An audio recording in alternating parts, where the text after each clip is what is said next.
Chapter 7. On the Move. It was a cool, foggy morning in late September of 1913.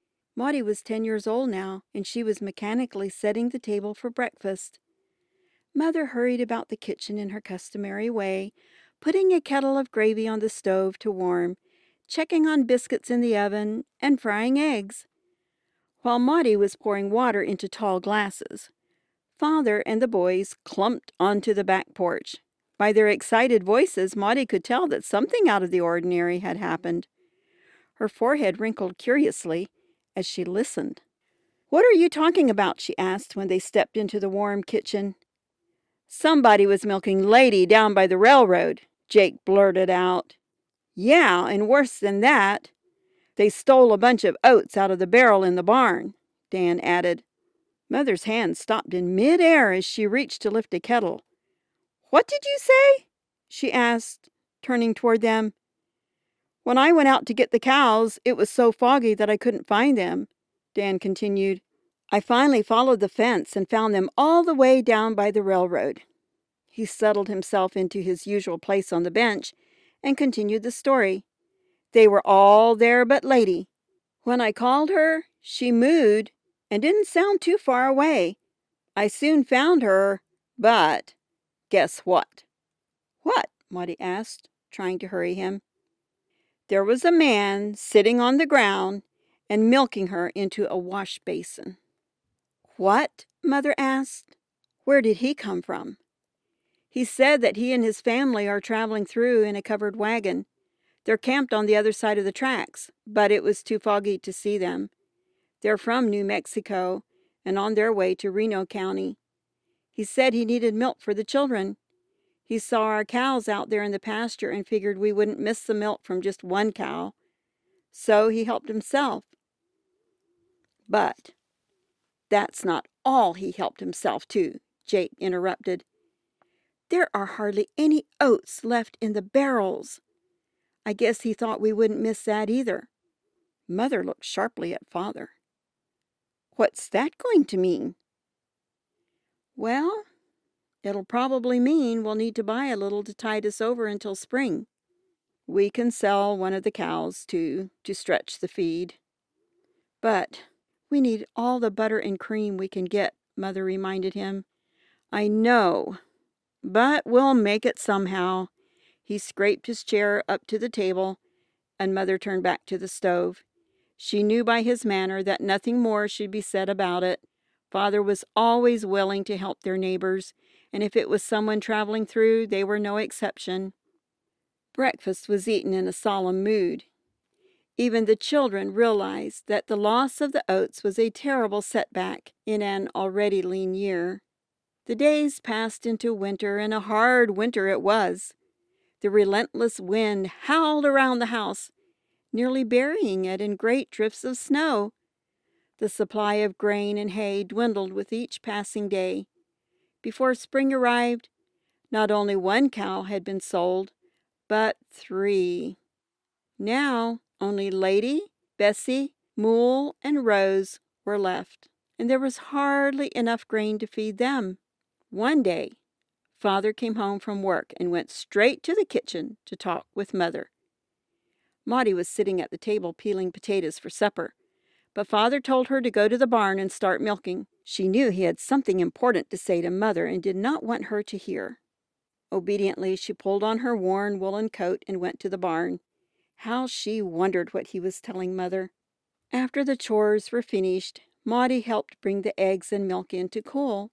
She looked keenly at Mother for any trace of Father's conversation with her, but her expression was just as usual. Father seemed a bit extra jolly, but then maybe that was only her imagination. Weeks passed, and Maudie had nearly forgotten about the episode until Jake leaned over the fence one day while she was milking. "Did you know we're going to move?" he asked importantly. "No, we're not," she snorted. "Yes, we are, because Father talked to us boys about it this morning." "Why?" "Because we have had such hard times here the last couple of years. You know, with all the crop failures we've had lately, and the grasshoppers, and just everything." He threw up his hands in despair, then looked away. That must be what Father was talking to Mother about several weeks ago. She stared at the milk in her pail. Then she looked up at Jake and asked, "Where will we go?" "I think up to Reno County, but I'm not sure. Father mentioned it, but he didn't really say." Jake picked at loose splinters on the board fence and was silent for a moment. "Anyhow, I guess we'll not have to plant corn right away." He dropped back from the fence and added playfully, "Have fun packing your dolls." "Dolls. Humph," Maudie grunted. She had only Mandy and hadn't played with her for a long time. It certainly wouldn't take her long to get her packed, but the playhouse, that would be a different matter. She began milking as fast as she could. She could hardly believe that Father would actually leave this place he had built. Their large 2-story house that was so tight no mice could get in. It was cool in the summer and warm in the winter because the walls were filled with concrete for insulation and to help steady the temperature.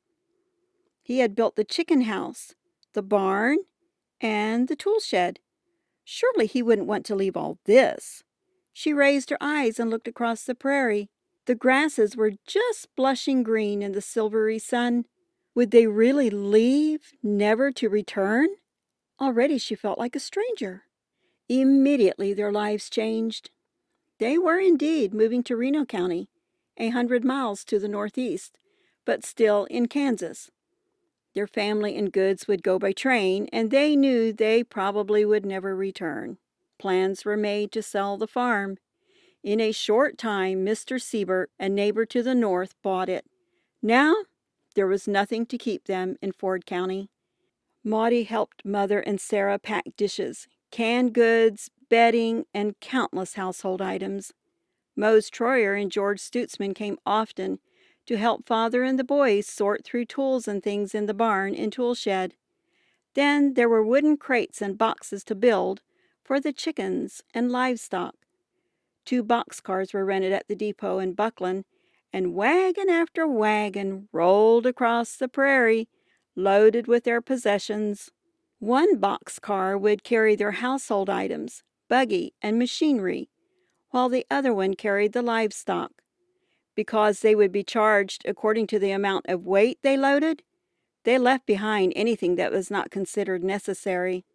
On the day of departure, many friends and neighbors came to help the Borntraegers move.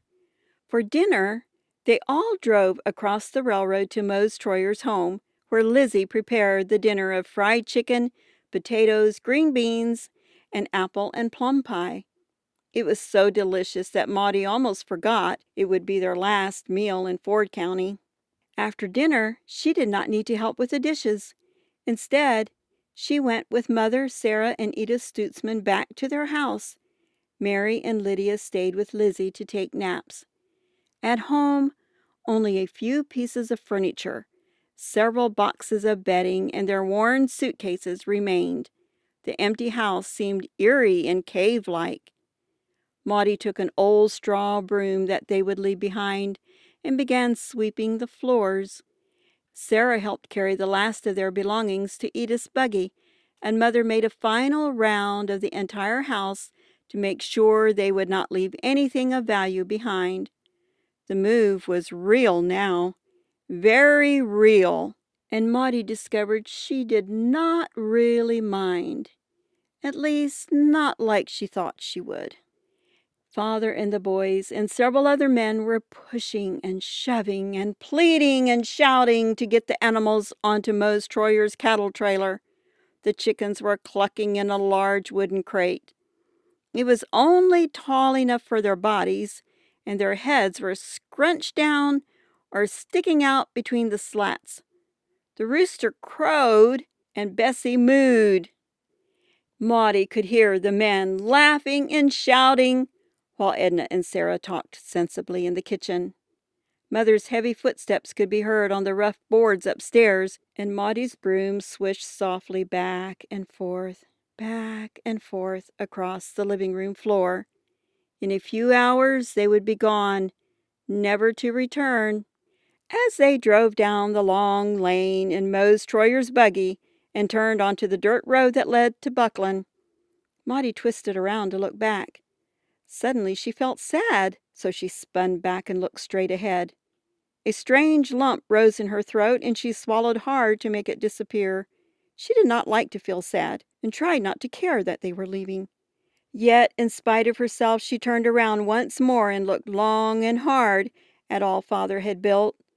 The house, the tool shed and barn, the little chicken house, and then at the railroad where she and Gidley had picked up many, many pieces of coal. She swallowed and blinked hard, then looked straight ahead. She wondered if she would be afraid to ride the train. At the depot, the men unloaded the cattle and chickens onto the boxcar and put a makeshift fence between them. Last of all, they loaded the horses, Cap and Dolly. Tobe settled down in the boxcar for the long ride to their new home. He would have to ride with the animals to take care of them on the trip. Maudie wished he would ride with them in the passenger car, but someone had to take care of the animals, and Tobe was the oldest, so the job naturally fell to him. After tearful goodbyes and many good wishes, the Borntrager family boarded the passenger car to wait for its departure. Gidley plopped, exhausted, into the seat beside Maudie, but she didn't care. The plush red velvet seats fascinated her, and the small rectangular windows beckoned her to look outside. The only thing in view was the flat, empty prairie, where she could look and look and look without seeing a thing. 5-year-old Mary, big as she was, begged to sit on Maudie's lap so she could gaze out the window too. The sun hung large and round in the west, and darkness would soon fall. But Maudie was too tired to mind. After all the stress of moving, she was asleep when they left. End of chapter 7.